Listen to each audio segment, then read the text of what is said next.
જેવું વિચાર્યું હતું ને એવું જ થયું.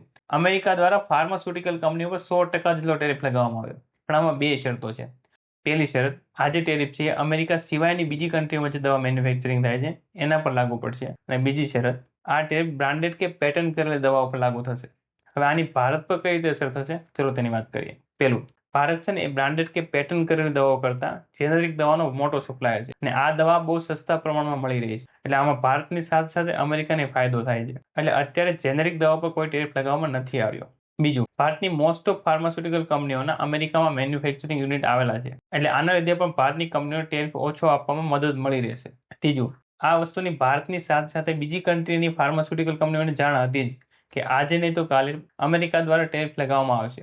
એટલે છેલ્લા કેટલાક સમયથી ફાર્માસ્યુટિકલ કંપનીઓ અમેરિકામાં બહુ બધી દવા મોકલાવી છે અને ત્યાં એક સારો એવો સ્ટોક મેન્ટેન કર્યો છે. એટલે તાત્કાલિક ધોરણે આની અસર નહીં દેખાય. આની અસર થતા થોડો સમય લાગશે અને ત્યાં સુધીમાં આ પોલિસીમાં થોડા ચેન્જીસ થશે, થોડી રાહત મળશે એવું મનાઈ રહ્યું છે. હવે આમાં આગળ શું થાય છે એ જોવાનું રહ્યું.